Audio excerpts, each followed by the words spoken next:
이재명 경기도지사가 지난 29일 대북전단 금지법과 관련해 국제사회에서 일부 우려의 목소리와 청문회 개최 추진 움직임에 대응해 미국 의회와 유엔 등에 공식 서한을 발송했습니다.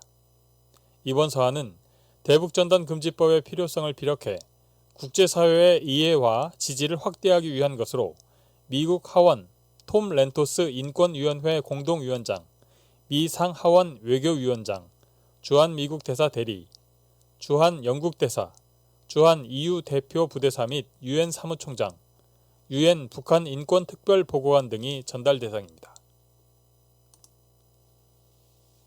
이 지사는 서한을 통해 대북전단금지법은 도민의 생명과 안전, 재산권을 보호하기 위한 최소한의 장치이자 북측과 불필요한 군사상 긴장과 대결을 예방하고 경색된 남북관계를 개선할 수 있는 평화의 수단이라고 강조했습니다.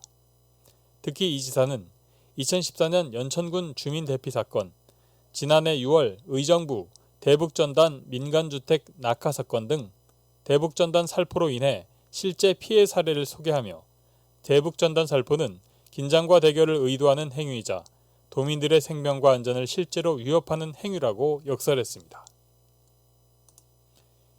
이 지사는 더 나아가 유엔 북한 인권특별보고관이 법 개정을 요구한 데 이어 미 의회 일부 의원들이 문제를 제기하며 청문회까지 개최하려는 움직임을 보이는 것은 대한민국 국민의 생명, 안전, 재산 보호를 위한 정당한 주권 행사를 가로막을 소지가 다분하다며 우려의 말을 전했습니다.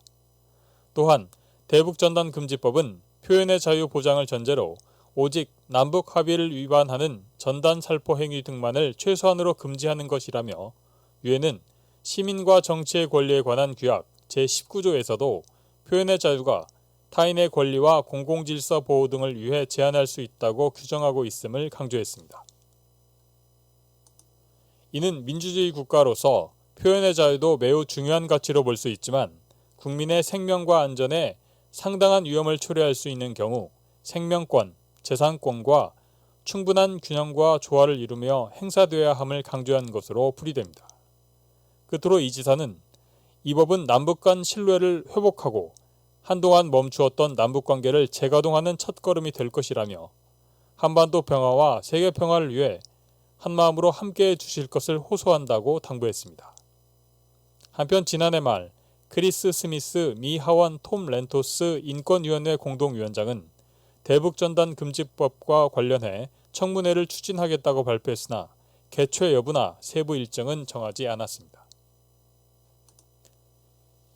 이 지사는 대북전단 살포로 인해 군사 위험으로부터 도민의 생명과 안전 및 재산권을 보호하고자 긴급히 대응반을 편성하고 접경지 5개 시군 위험구역 설정 등 다각도의 노력을 쏟아왔습니다. 무엇보다 대북전단 살포 현장을 적극 봉쇄하는 등 선제 조치를 취해 도민들로부터 큰 환영을 받았으며 국회와 중앙정부의 법제화를 계속 요청하는 등 대북전단 금지법 통과를 위해 적극 힘을 보태왔습니다.